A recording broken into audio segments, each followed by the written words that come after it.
une question. Attends, là, faut pas qu'on parle en même temps, tout le monde. Oui, parce que là, il parle il essaye de lier Lionel Groux au feu qu'il y a eu à Ville-Saint-Laurent. Il peut faire de la prison, cet homme-là, par le demain. Non, mais un instant, monsieur. J'aurais une dernière question pour vous. Oui, monsieur Ali. Une chose, parce que ça, c'est trop grave. Vous savez, les Juifs, faut faire attention à ce qu'on dit. Tout le monde en sait quelque chose. Vouloir associer le nationalisme et Lionel Groux, non seulement l'antisémitisme, mais au feu qui s'est passé à Montréal hier, c'est ça que M. Roy a dit tantôt, là. Pas brillant. Ça, moi, je trouve ça, là, d'une stupidité. Pas vous, ce que vous avez dit. Pas vous. Ça, quand même, je vous respecte comme personne. Mais monsieur non, laissez-moi finir, là. Les Juifs, là, ont été victimes de toutes sortes d'affaires, partout sur la Terre, y compris ici, y compris à Montréal. Ça, c'est la vérité, puis il faut jamais l'oublier.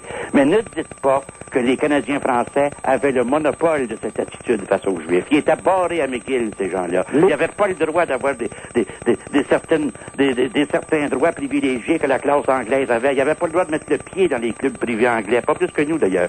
Donc, ceci étant dit, là, ce qui s'est passé hier, c'est une écœuranterie. Qu'on les arrête et qu'on les mette en prison. Mais qu'on lit ça à rien de politique, s'il vous plaît, c'est trop grave. Mais monsieur Léon, que c'était organisé non seulement par la Société Saint-Jean-Baptiste, mais de connivence avec les centrales syndicales. Quand on... Ben oui, puis le pape aussi, le pape. Le gars qui est en charge de ça, c'est André Néron. Il est écrit dans le livre. Et ça, là, c'était organisé par les centrales syndicales. Alors, imaginez-vous le pouvoir des centrales syndicales et le pouvoir de la Société Saint-Jean-Baptiste. Avez-vous, monsieur Roy, avez-vous déjà assisté à une parade, être dans parade ou au spectacle de Saint-Jean-Baptiste?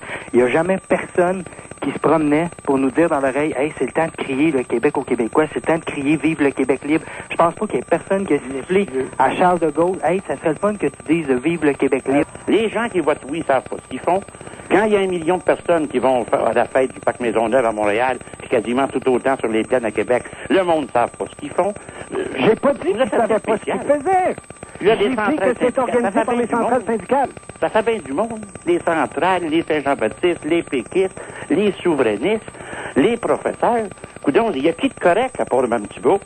Écoutez, monsieur... Je demande à la jeunesse de ne pas suivre l'exemple de cet agenouillé. Monsieur Réon.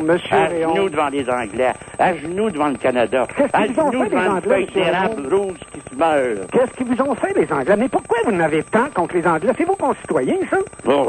Mais qu'est-ce qu'ils vous ont fait, les Anglais? Monsieur, si vous dites que vous connaissez l'histoire et que vous ne savez pas que la minorité coloniale anglaise du Québec a fait subir comme traitement aux Canadiens français, si vous ne connaissez pas ça, monsieur, vous êtes un fiefé menteur. Ben, écoutez une chose, c'est que nos ancêtres, les Anglais et les Français, ont bâti notre pays qui s'appelle le Canada. Il faut pas faire de distinction. Si notre pays est beau et grand, c'est grâce à tout ce monde-là. Nonobstant si c'est des Anglais ou des Français. Les loyalistes. D'accord, messieurs. Les loyalistes qui ont peuplé Sherbrooke, qui ont peuplé Magog, les loyalistes qui ont quitté les États-Unis pour rester fidèles à la couronne d'Angleterre, quand ils sont arrivés dans les cantons de l'Est, c'est des Canadiens français qui, comme des esclaves, ont été obligés de construire leur maison. Dites-moi que j'ai menti. Dites-moi que j'ai menti. Écoutez, dites-moi que j'ai menti.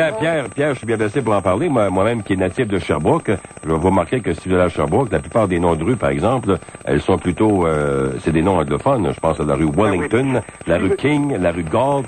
On rend hommage, non, mais, et à Montréal, c'est la même chose également. On a tendance ici, je comprends pas pourquoi, à rendre hommage à des gens en leur donnant un nom de rue, par exemple.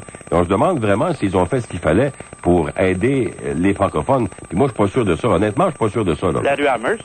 Oh, ben ça, il n'a pas Amherst, qui était le chef des Anglais pour toute l'Amérique du Nord, y compris pour les États-Unis et le Canada. Il est l'auteur de la première guerre bactériologique au monde. Il a envoyé aux Indiens américains le virus de la petite variole dans des couvertes en plein hiver, en disant que c'était pour les réchauffer.